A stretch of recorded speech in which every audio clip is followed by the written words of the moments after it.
Welcome aboard, TTA travelers. Whether you're a humanoid, a robot, or an alien passenger. Etch the memory of your vacation for all to see at Leave a Legacy. If you had wings, had wings, had wings. If you had wings, had wings, had wings. We've gathered here tonight around the fire as people of all lands have gathered for thousands and thousands of years before us. Okay, the director's ready. Talent's ready. Cue the opening. WDW Radio, your information station. Sometimes part of the magic of a Disney attraction, something essential and impactful, happens before the ride or show even begins. So this week, I'm sharing my 5 favorite outdoor cues in Walt Disney World, because these aren't just lines, they're immersive, story-filled experiences that make the wait not just bearable, but unforgettable. Hello, my friend, and welcome to WDW Radio, your home and guide to Disney parks and experiences around the world. I am Lou Mangello, and this is show number 824, and for more than 20 years, we've been sharing our love of Disney together here on the podcast, live video every Wednesday at 7:30 p.m. Eastern, blog, group events, and so much more. And whether you've been here since the beginning or this is your first time tuning in, you are part of this amazing Disney family and community, and you can find everything at WDWRadio.com. Be sure to stay tuned for our Disney Trivia Question of the Week for your chance to win a Disney Prize package, and sign up for my free weekly email newsletter so you stay connected and never miss a thing. And when you do, you can get a free copy of my 102 Things to Do at Least Once in Walt Disney World book. And if you're looking for a keynote speaker, coach, courses, or conference, visit LouMangello.com to see how I can help you take your ideas and business to the next level, and we can work together to help you turn what you love into what you do. Please connect with me on social. I am at Lou Mangello on Instagram, Facebook, and LinkedIn. And if you like what you hear, and I hope that you do, please share the show and tell a friend. So sit back, relax, and enjoy this week's episode of the WDW Radio Show.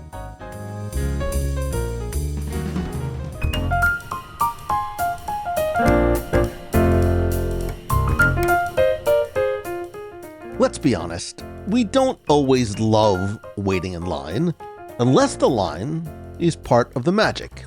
Actually, that's part of the reason why I wrote my first and second Walt Disney World trivia books, was to help give you and your family and friends something to do in line other than just wait.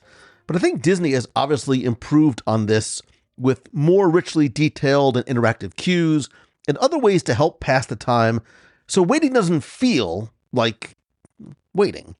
And now, in the springtime, when the weather is just about perfect in Walt Disney World, some of the cues actually become experiences of their own. From the scenic views and storytelling to clever little details, these lines are more than just a wait, they're part of the show. So I was inspired by the recent, very wonderful weather outside and my love of the details, meaning, storytelling, and fun surprises hiding in plain sight. So this week, I'm going to share with you my 5 favorite outdoor cues in Walt Disney World and why now is the best time to enjoy them. And really in no particular order, I'm going to share why they're on my list, what to look or listen for, why not getting the lightning lane is actually a good thing, and some of the details, stories, and surprises. And first on my list, because honestly it was the one that came to me first, is the Haunted Mansion. And if I was actually counting down, this might actually be the one that would be number 1 on my list. Let me explain why. So obviously, unlike in Disneyland, the Haunted Mansion in Walt Disney World's Magic Kingdom is located in Liberty Square and was brilliantly designed to feel very time and location specific, but also feel timeless. It sort of melds this 18th century colonial Gothic style with the Victorian and Hudson River Valley influences. So it very much feels appropriate and in place for Liberty Square, but has obviously never felt old or dated. And I think unlike Disneyland's antebellum estate, this mansion is much darker. I think it's more ominous and more aged. And I think the interesting thing about it is, from a setting perspective, it is this Gothic estate, but the past is really unclear because there's really no single canon story for who lived here, how they died, why it's haunted, and I think that's by design. And I think that ambiguity invites us as guests to fill in some of the blanks. And we've talked about the history of the mansion many, many times over the past 20 years on the show, but I think it's sort of the non-story story that appeals. And we're not even talking about the insiders yet, but Mark Davis and Claude Coates, the Imagineers, legendary Imagineers, never really agreed upon or finalized a single backstory that allows the queue and the attraction to sort of suggest a narrative without actually spelling it out. So while yes, the mansion was once owned by the wealthy Master Gracie, whose tombstone is prominently placed in the queue, while some details and characters and stories have been more fleshed out over time, Constance the Bride, I'm looking at you, others have not. And I don't want to get too deep into the attraction itself, but, if you think back to the original queue, right, when the attraction first opened, it was a brilliant example of environmental foreshadowing, and I think some emotional dissonance, right? You enter through that, wrought iron gate and you stroll past that overgrown landscaping, and you can almost feel that something is off, and it's very quiet and it's very brooding. And if you look up at the front door with the black wreath and the columns that are not so subtly shaped like caskets, and then you would immediately sort of come upon the graveyard where these slightly comedic tombstones with very clever wordplay, like here lies good old Freddy, great big rock fell on his head, etc., created this subtle, almost conflict, like the Imagineers had themselves. Is the ride scary or is it funny? So the simple cue, and I think sort of the tension that it brought, kept you a little bit on edge and really sort of perfectly mirrored the attraction's tone.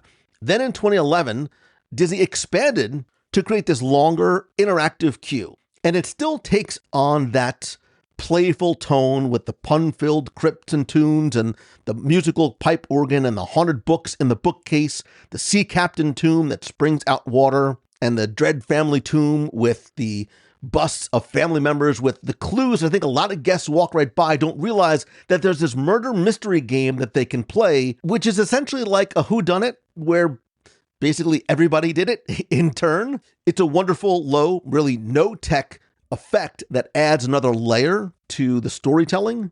There are even more tributes to the legendary Imagineers who worked on the attraction, like Yale Gracie, right? Who the Master Gracie tombstone, Master Gracie laid to rest, no mourning please at his request, is a tribute to him. There was also the addition of the Madame Leota headstone, which is the only tombstone that moves, her eyes open, and it follows you, obviously named after Leota Toombs, the Imagineer who played a pivotal role in the Haunted Mansion's development and whose face appears in the crystal ball in the attraction. And by the way, whose daughter Kim Irvine voices Madame Leota in the current versions of the attraction.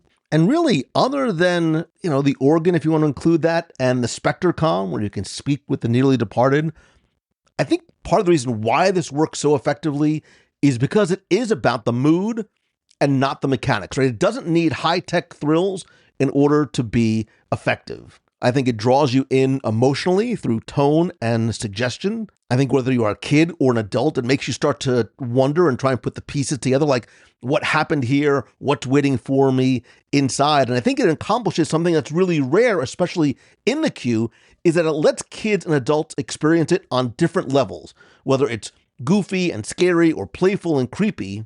And by not answering all your questions, I think that is what helps keep the mystery alive in the queue. And I think if you go at night, you really get the full eerie effect. The fog, the shadows, the lighting is masterfully done. And really pay close attention to the sound design. Not just what comes from the pipe organ, but the howling dog, some of the music that you can hear sort of wafting into the outside queue area. Like some of those like whispers kind of build up long before you enter the building and reach the stretching room. And the reason why this came, I think, first in mind and probably would be number one on my list is because I think the queue masterfully uses subtlety, right? That subtle environmental storytelling that as soon as you pass through those gates, you are transported into this domain where these little details, like the ghost horse-drawn hearse parked very, I think, ominously, but simply out front, right? Its invisible driver is suggested only by those little hoof prints that you can see in the ground, the whimsical tombstone, Madame Leota's headstone, and then even that musical pipe organ. While it might be a little bit more playful, I think it gives kids and adults a little bit, especially I think kids, a sort of a lighter entry point and hides some very cool, clever references to mansion history and lore. And so I think it works because it is that buildup of mood and environment more than it is the actual story. I think there's this conflict between the silly and the spooky that mirrors the dual tone of the attraction itself, the Mark Davis, Rolly Crump, Claude Coates conflict that was going on while the attraction was being conceived of. And so what I think makes this queue so unforgettable aren't the flashy effects or high tech or even the linear narrative. It's the feeling that it evokes. I think it lures you in with a little bit of a whisper as opposed to a scream. I think it blends the humor and the horror, the myth and the mystery. It doesn't tell you the story. It invites you to imagine your own. And then by the time the doors to the foyer and then the stretching room open, you're already there. You're already haunted, not by ghosts, but by curiosity. And that's why it's not just a queue, it's part of the experience.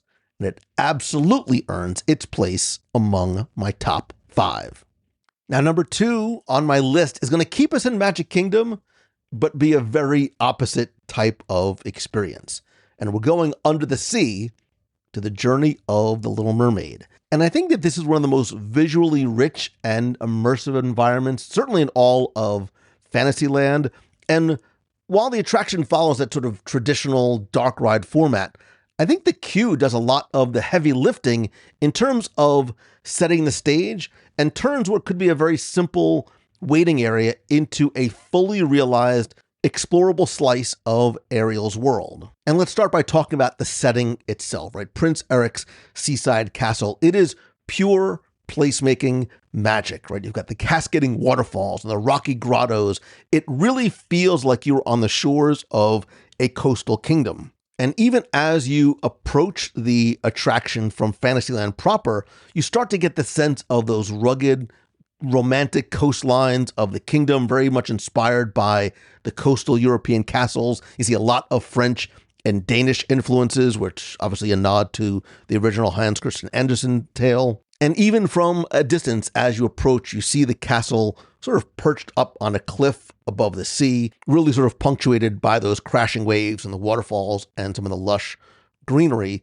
But I think the reason why I put this on my list is because the queue takes you on a journey and progresses like a story in itself that leads you on this almost thematic descent into Ariel's world under the sea, right? You start outside, you've got the rocky outcroppings, the tide pools, the waterfalls, the cool shell and coral formations that are tucked into the rocks. And I love the little crabs that scuttle along the rockwork, both the real and sculpted rockwork. And as you continue on through the queue, you pass the remnants of a shipwreck with the tattered sails and those nautical crates. And they start to hint at the storm that you know that brought Prince Eric and Ariel together. There's some great visual foreshadowing. I think that's happening here. And if you pay really close attention, you can see that the wood planks are weathered and the barnacles that give you the sense of a passage of time and the wear from the ocean. And then you go into the grotto tunnel, which is a little bit darker and helps to transition you from the world above to the world under the sea. And if you really pay close attention, you can see a lot of nautical carvings and starfish and shells built into the walls, right? There's sort of like hidden treasures in these carvings. It's also usually a lot cooler in here, especially in the summertime. And I think those little subtle dripping water effects makes it almost feel genuinely, kind of subterranean. And I love the little interactive element, right? There's almost this crab scavenger hunt that, unlike some of the more overt next-gen queues, the interactivity here is beautifully understated because these little animated crabs will appear in nooks and crannies throughout the queue, which is great for kids because they can feel like they've discovered something, they can point them out, but it doesn't really detract from the other solid immersive visuals around. So they'll occasionally pop out and they'll collect items. They almost interact with the environment and are part of sort of a scavenger hunt type game, especially for kids, but it doesn't stop or interrupt the natural flow of the queue.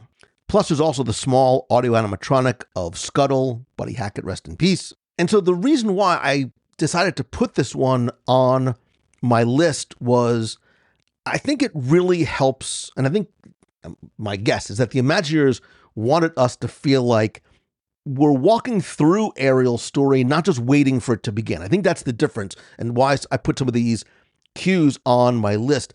You're going through the story and not waiting for the story to begin once you enter a building or get onto an attraction. And what I love is this transition that happens from the very bright seaside cliffs. Then you sort of go into these caves. There's a little bit of mystery there. I think that mirrors Ariel's journey, right, from the surface to the world underneath. And it's a multi-sensory experience, from the smell of the water to the texture of the rocks and the ruins. It feels like you're wandering into a storybook before the journey begins. And again, I think it very much mirrors Ariel's journey as well. And like now in springtime with the waterfalls and the foliage and the cool walls, it's a very comfortable place to wait outside, even sometimes during a little bit of the warmer weather. And so I think it just succeeds really well in world building and storytelling and setting the tone without relying on, laying it out for you with dialogue or even pre-show screens. It's a very gentle, very visual storytelling experience that I think complements the style of the ride itself. And I think it also proves that newer attractions can deliver on that classic Disney storytelling even before the ride begins. It's a gentle immersion into the world without rushing you into the ride itself. And I think it's peaceful and it's playful and it's charming. And then when you finally do descend under the sea, like it feels like it's earned because I think the queue has already sort of cast the spell for you. And I can't forget, of course, there's a bonus, right? I think one of the coolest, most unique hidden Mickeys in all of Walt Disney World can be found in the queue, but it only happens once a year on November 18th, Mickey Mouse's and my daughter's birthday, where this hidden Mickey is revealed by the sunlight in the queue around noon. It's tough to see and you have to sort of be in the right place at the right time, but the sunlight passes. It's like Raiders of the Lost Ark. The sunlight passes through a series of specifically designed holes and rock formations.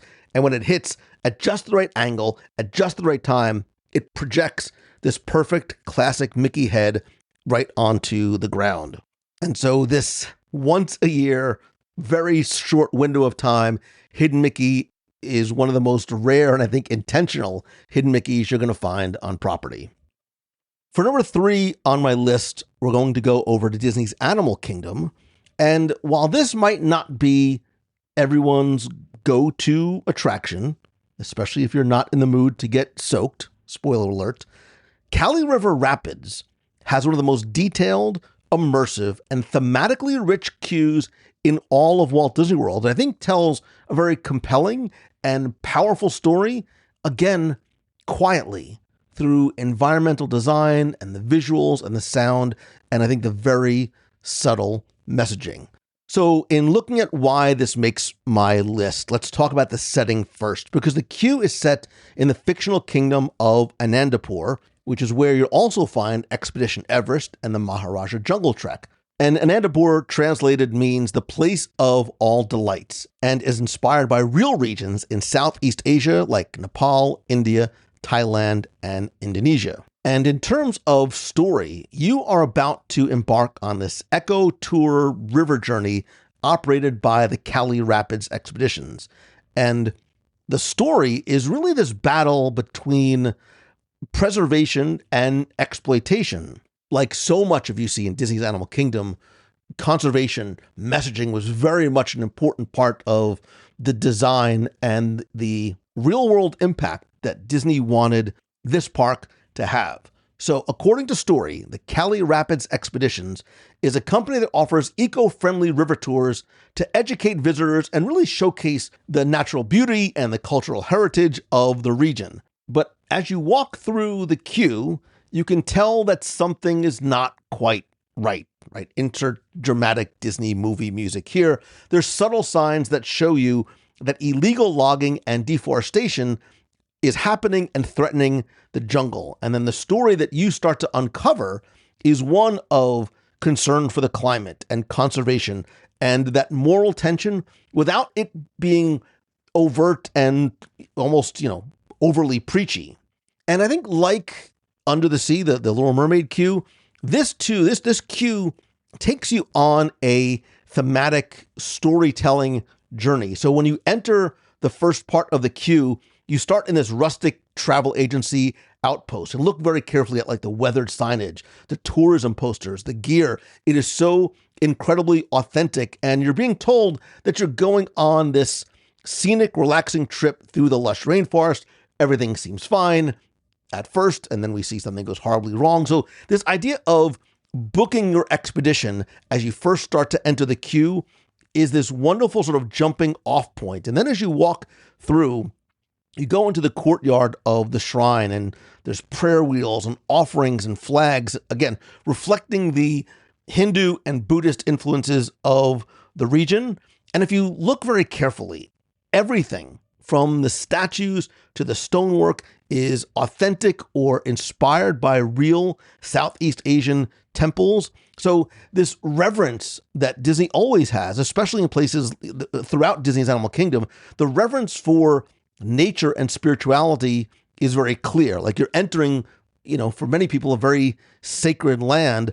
And then as you start to get deeper in the queue, you see those signs, some subtle, some a little bit more overt, of the environmental damage, right? You see burned trees and the faded posters, and then almost these conflicting messages between conservation and exploitation.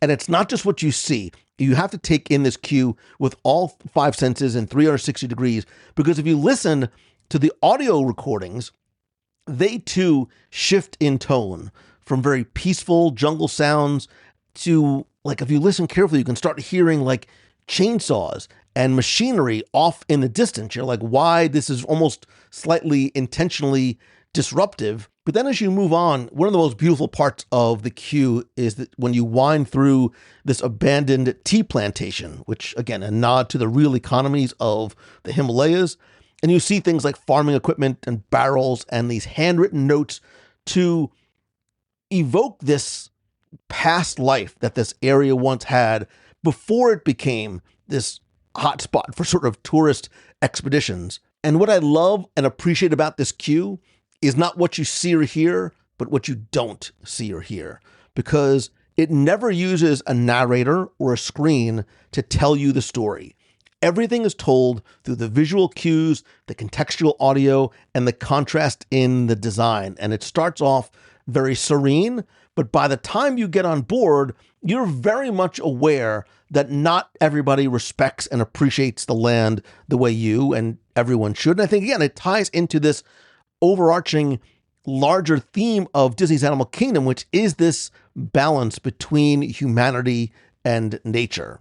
And part of the reason why I put this on my list, and again, I understand Cali River Rapids is not for everyone. There's a really good chance you will get wet, which might be nice in the middle of summer, but maybe it's not the way you want to spend your day. But the ride itself, the attraction, although it's very scenic in a lot of areas, and I think that when you go through this almost like scenic start, your raft is diverted into this deforested, burning area that's left behind by the loggers. It becomes more of a thrill attraction than it does a storytelling. So I think it lacks a little bit of the nuance and depth that the queue sets up.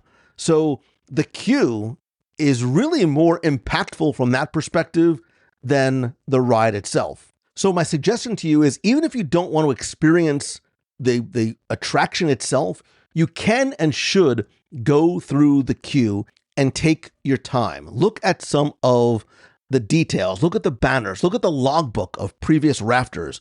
Pay attention to the audio layering that is going on throughout. And as I said, pay very close attention to not just what you're seeing, but what you are hearing as well. We talked about the music of Disney's Animal Kingdom back on show 817, but really listen in the queue because the background music is this very carefully, I think, curated blend of traditional Southeast Asian instrumentation and the natural ambient sounds. So you'll hear the hand drums and the wood flutes and the temple bells, but then you also hear bird calls and the insects and that flowing river and jungle ambiance that really creates this tone that is very peaceful and very reflective, which I think is meant to underscore this message of harmony between people and nature.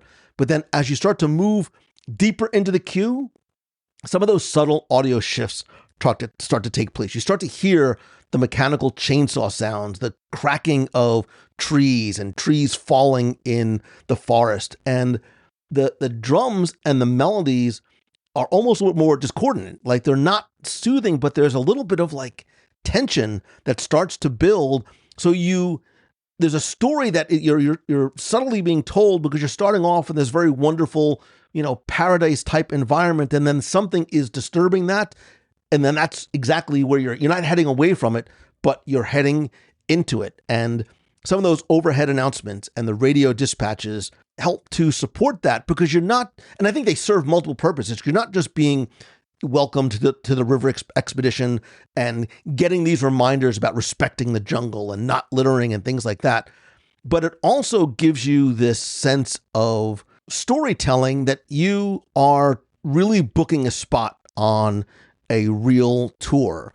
And if you pay really close attention, the messages almost subtly and gradually start to conflict with what you're hearing and seeing because they're talking about serenity, but there's all this evidence of environmental destruction that's starting to creep in around you. So it starts to build this subtle but brilliant narrative tension because while the jungle might be beautiful, it's also under this constant threat. Again, something that you are walking into. So the music and narration aren't just atmospheric. They're part of the storytelling, and it's creating this contrast between what you are told and what you are observing, which I think sometimes mirrors the real world ecotourism struggles. And like everything else, and not just in Animal Kingdom, but throughout the parks, the story is layered, and that audio is almost like this invisible glue in the background that helps bind the experience together. So I think the queue here doesn't just set the stage. I think it makes a statement. I think it helps turn what could have been a very simple water ride into something that is a sensory rich message that it can, be a little sobering about conservation and consequence, and that lush, tranquil temple ruin and that peaceful river village slowly starts to shift into something darker. And then by the time you board, you're not just, bracing to get wet. You're hopefully thinking about the world that we live in. And that's why this queue actually matters. And for the next one on my list, I almost didn't put it on. Like I almost felt like I had to choose between Cali River Rapids and the next on my list because they are so closely tied, not just geographically in the park, but I think in terms of the same type and subtleties and placemaking in the queue, because I'm obviously over at Expedition Everest. Again, why is it on my list? The immersive details, the Nepalese culture, the authentic mountain trekking gear. I remember when Disney's Animal Kingdom first opened, hearing stories about how Imagineers, when they were going on their research trips to not just learn, but curate some of these things, would go to some of the vendors who were selling these items at the base of a mountain. They would just walk in, it's like, we'll take it. What do you want? We want all of it. We want everything because we need to fill the queue. But obviously it's also about the legends of the Yeti. And I think this is one of the most detailed and authentic queues in any of the Disney parks. And although you're walking through a fictional Himalayan village called Surkazong, it's filled with authentic and culturally appropriate gear. But as you go through, I think every element that you experience is a piece of the puzzle that is leading you to the mountain. Again, let's talk about setting, because there is this fictional backstory for this legend of the Forbidden Mountain. Again, Anandapur is this fictional kingdom at the foothills of the Himalayas, and the village of Surkazong, where Everest is located, is this very remote and sacred mountain village on the edge of the mythical Forbidden Mountain. And like Kali River Rapids, the idea is that you are going on this Himalayan escape. So you visit the travel agency that is run by Norbu and Bob, a pair of young entrepreneurs offering guided treks through the Himalayas. They've now expanded their offerings to include a little bit more daring expeditions to the base and even through the Forbidden Mountain. And one of my favorite parts of any queue and any attraction is when you pass through Tashi's Trek and Supplies, which is this little general store and cafe and all these other little local establishments that help support the travelers and climbers. And as you move through the queue, you're not just moving through these different buildings and businesses, but you are starting to also get that tonal shift, because you start to hear about these tales of the Yeti, the legendary protector of this mountain, and the shrines and the murals and the warning signs start to appear, expressing not just reverence, but I think this sense of fear for this powerful mythical guardian. But he's not portrayed as a monster. He is instead portrayed as a protector of the mountain. And those who trespass and disturb that natural order may or may not pay the price, as you see as you walk through some of the different areas, including this makeshift Yeti Museum, which is this cultural and scientific center filled with artifacts and photographs and some quote-unquote evidence of Yeti sightings. Like there's footprints and tattered expedition gear and all these blurry photographs and letters from past travelers. And if you wouldn't know the difference and sort of take yourself out of this fictional reality, you would almost think that it was a real museum that was curated by anthropologists and adventurers who were intrigued by and possibly terrified by the legends. And this is where it happens again. There is this tonal shift, because it's no longer just this fun adventure. It is this journey into the unknown. And so when you get to that final portion of the queue, it's the boarding station for the old steam-powered train that used to transport tea and goods across the mountain. Now Norbu and Bob, I dig the entrepreneurial spirit, converted it into this scenic route, but you have to obviously be careful because the tracks might lead you a little bit too close to the Yeti's domain. And so there's this wonderfully fun and almost foreboding implication, which is you're entering into this forbidden territory where others have gone, but maybe not all have returned. And I think as you go through the queue, especially in the Yeti Museum, most of the items you see were gathered by Joe Rohde and his team and the research trips to Nepal and Tibet. When you see those colorful flags that hang across the queue, they're not just for decoration. They are Tibetan prayer flags that are meant to bless the land and the journey and protect you, us, the guests as well. Those shrines in the queue match real-world Buddhist and Hindu shrine structures. And then even pay attention to the signage. Like you'll see signs that are both in English and a fictional local dialect with characters that are modeled after real Asian languages. But I think once again, and I think this sometimes is lost on the average or first-time guest that goes through and is just excited to ride the attraction, the queue isn't just themed, it's very deliberately narratively structured, right?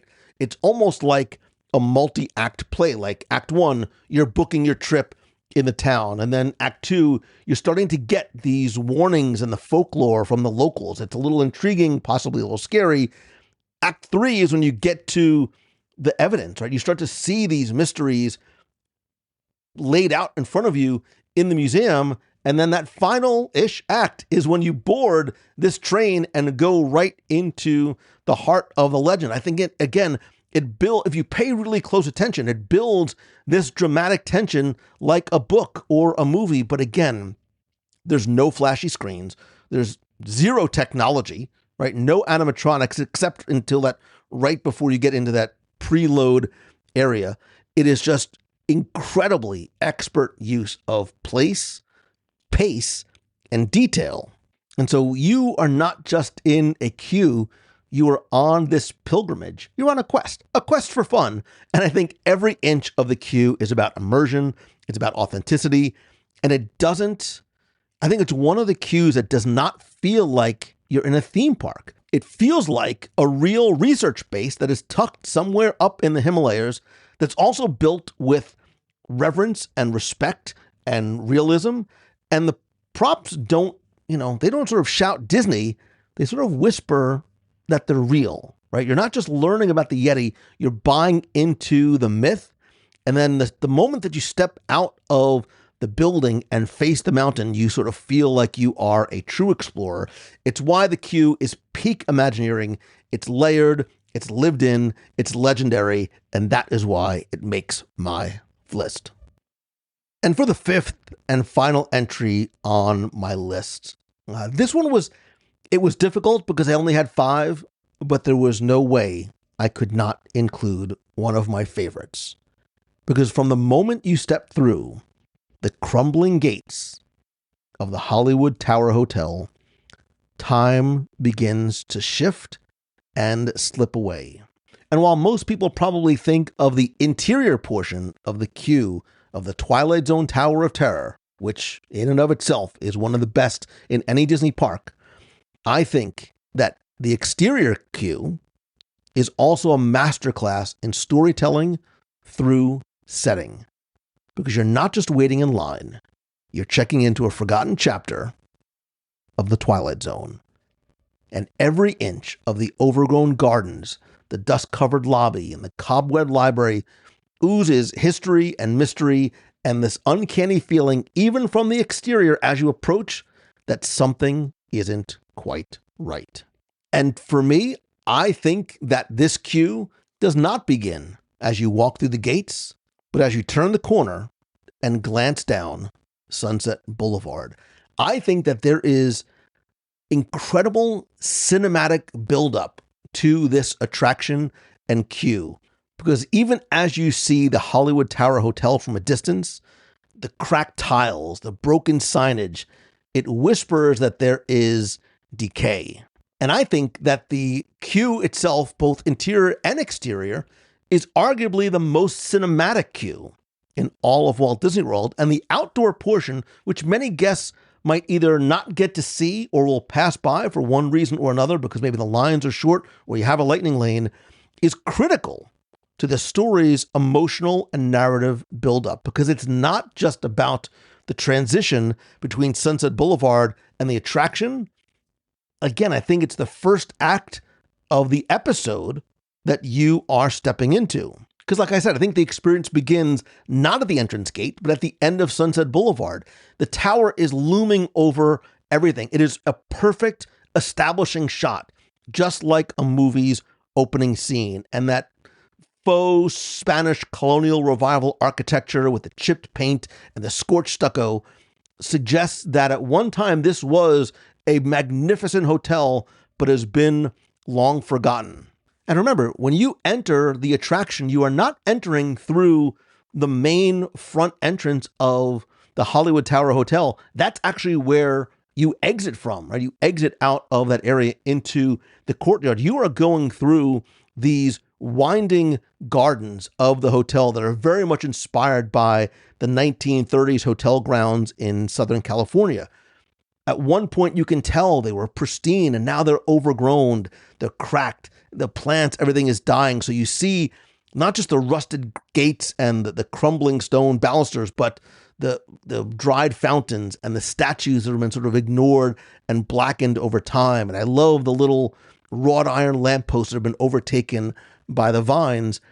And once again, it's not just what you see, but what you hear, because I think the music sets this very uneasy atmosphere, right? I love music from the 30s and 40s, and these are a lot of the jazz and big band standards that you'd hear, like, Mood Indigo by Duke Ellington and We'll Meet Again and Jeepers Creepers, but they sound like they're played on this crackly radio, and it has this chilling effect. Like it almost feels like it's not a soundtrack, but almost like a memory that's just sort of a looping memory. So I think the outdoor queue is not just visual, but I think it's psychological, right? I think you're sort of lulled into what should be this elegant, beautiful hotel garden, which so many of those Southern California hotels would and still have, but everything's off, right? The beauty is spoiled. The silence is deep. The music is very distant. You can instantly tell something happened here. And I think what the outdoor, especially if you can go to the entire extended outdoor queue, it's a transition, right? I think that sort of marks the end of Act 1, because as you leave the gardens and then you pass through the arched entryway into the lobby, I think the storytelling tone really escalates very dramatically, right? I think there's this huge sort of break between the outside and the inside because the lobby is covered. It's very, very clear. It's covered in dust and cobwebs and newspapers and luggage, just frozen in time where they were left. And I think you almost feel that once you hit the lobby, you're no longer just sort of visiting and wandering through the gardens. You are now part of the story. And because we're talking and focusing really on the outdoor cues, you're then ushered into the library, which sort of frames what is to come. Then you descend into this very gritty, dark, dirty, almost industrial boiler room. I think there's a lot of tension there. You can hear the hiss of steam and the clang of the metal. But I think the outdoor cue here matters so much because, like a good mystery, like a good horror, it's a slow burn. It starts off very quiet. It's a little creepy. And it slowly starts to raise the stakes the closer and closer that you get. It starts to prepare you emotionally. It establishes the world and the tone and the tension. And I think that weathered luxury and that decaying reflection of the theme, right? What happens when time stops in 1939, but some of the echoes and some of those ghosts remain, and every single element from the music to the flora to the lighting, it reinforces the story without a single word. There's no plaque, there's no instruction, there's no overhead narration, there's no screen, but I think it is cinematic, layered storytelling. And I think few cues, especially outdoor cues, in any park ever commit like the Tower of Terror exterior cue does, and how that very faded opulence of the garden leads into that very dusty lobby that's frozen in time. Every moment is just drenched in wonderfully eerie atmosphere. It doesn't just set up the story, as some of the other cues we talked about do. Like, it is the story, because you're not just waiting for a thrill ride. You're not walking into, you are walking into an episode of The Twilight Zone. And that's why this cue doesn't just set the mood, it unsettles it. Because by the time you reach the lobby, you are already caught between time and terror and memory and myth, and you haven't just entered a ride, you've crossed into the Twilight Zone. Of course, these are just my 5 favorite outdoor cues, ones that go beyond just the winding pathways and switchbacks. I think they tell stories, set the tone, and pull you into the world of the attraction before you even step foot inside. But there are so many more that could have made the list, and I know you probably have your own favorites too, so I want to hear from you. Do you agree? Do you disagree? What outdoor cue or cues would you put on the list? Let me know. I'll play it on the air if you call the voicemail at 407-900-9391. That's 407-900-WDW1 and let me know. Or come be part of the conversation over in the clubhouse at WDWRadio.com/clubhouse. I want to hear your picks, your stories, and your thoughts, because after all, every great Disney story begins long before the ride, and yours might be waiting in line.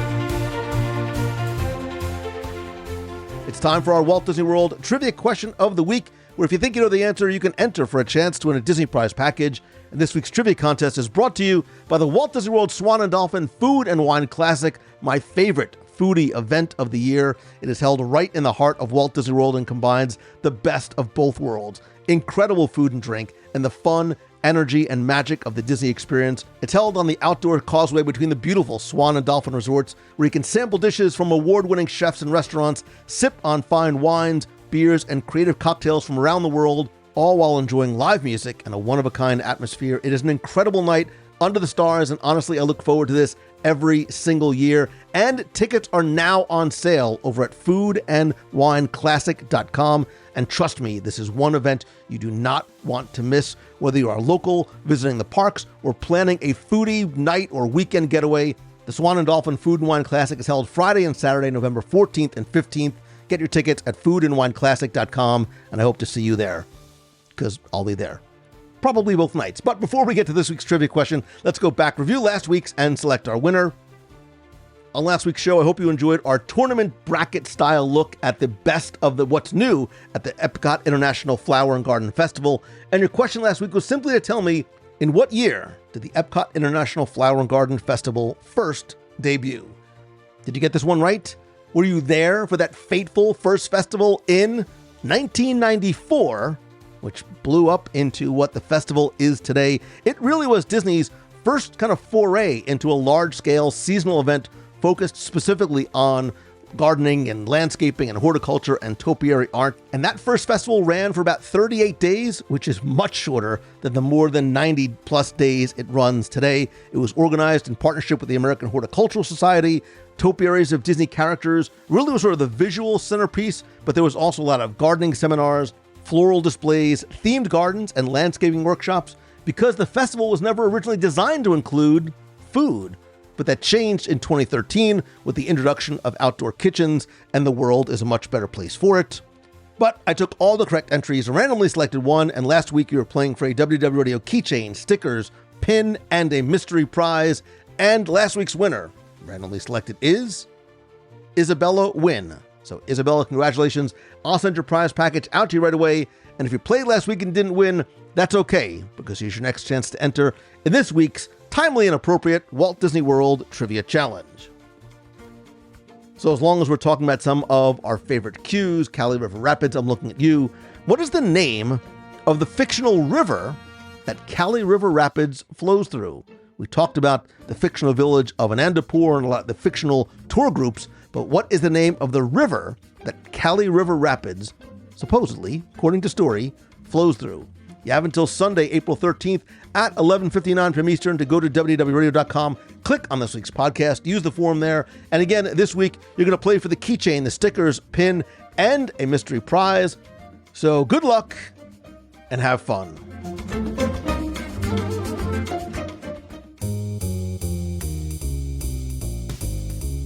That is going to do it for this week's show. Thank you so much for tuning in and being part of the community and family.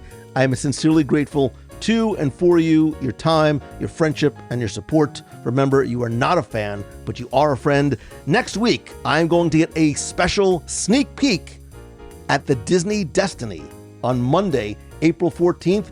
Please follow along with me on Instagram. I am at Lou Mangello, and turn on notifications. I'll be sharing pictures, video, maybe live if I can, on Instagram. And even after the 14th is over, please make sure you keep notifications on, because the very next day I'm heading to Japan, specifically Tokyo, because I'm hosting a panel at Star Wars Celebration about living your Star Wars story in the Disney parks. I'll obviously be sharing much more from the event, from Tokyo, and of course, because I'm there, Tokyo Disneyland and Disney Sea. Speaking of which, if you want to go to Tokyo Disneyland, Shanghai, Hong Kong, Paris, Disneyland, Walt Disney World, or anywhere on this big, blue, beautiful earth of ours, please go and visit our friends over at mousefantravel.com, because for more than 17 years, they have not only been my trusted and recommended partner, but who I have used and trusted for my family's vacations as well. More importantly, their expert personalized service ensures that they take care of every detail so you can focus on making memories, and all of their services are completely free. So you get customized concierge-level service and stress-free planning, all at no cost to you. Again, visit them over at mousefantravel.com. And whether you are dreaming of your next Disney trip, or if you are a creator, solopreneur, and entrepreneur looking to build your dream business, I'm here to help. I invite you to please join me for my Momentum Weekend Workshop, Thursday through Sunday, October 16th through the 20th in Walt Disney World. Yes, it is now expanded to 4 days, but it still remains a one-room, 50-person experience for deep learning, hands-on workshops, networking, and real results. Super early bird pricing is on now but ends soon, where you can save $200. We are already more than halfway sold out, so please don't wait. To learn more and get your ticket, visit LouMangello.com. And if you want to bring a little bit of Disney magic to your business, brand, or event, I share Disney-inspired lessons on customer experience, service, innovation, leadership, and storytelling to help businesses, schools, and teams create unforgettable experiences and real success. Whether you're looking to enhance customer loyalty, spark creativity, or lead like Walt, I would love to help and be your keynote speaker for your next event. You can learn more or book me to speak and find out about Momentum by visiting LouMangello.com. And just because it is the end of the episode, it does not mean it is the end of the fun. Please come be part of the community and conversation over in the Clubhouse at wdwradio.com/clubhouse. Join me this and every Wednesday at 7:30 p.m. Eastern on Facebook and YouTube for WDW Radio Live. And check out our upcoming group cruises, in-person meetups, and events over on our events page at wdwradio.com. Of course, the best way to keep updated and not miss a thing is with my free weekly email newsletter. No algorithms, nothing to check. It is delivered to your inbox every Wednesday-ish. Again, you can sign up over at wdwradio.com. And as always, my friend, and you are my friend, whether we have met yet or not, all I ask is that if you like the show, please help spread the word, share the show, and tell a friend. If there's ever anything I can do for you, please don't hesitate to reach out. And always remember to be kind, choose the good, have a great day, and even better tomorrow. So until next time, stay hungry. See ya.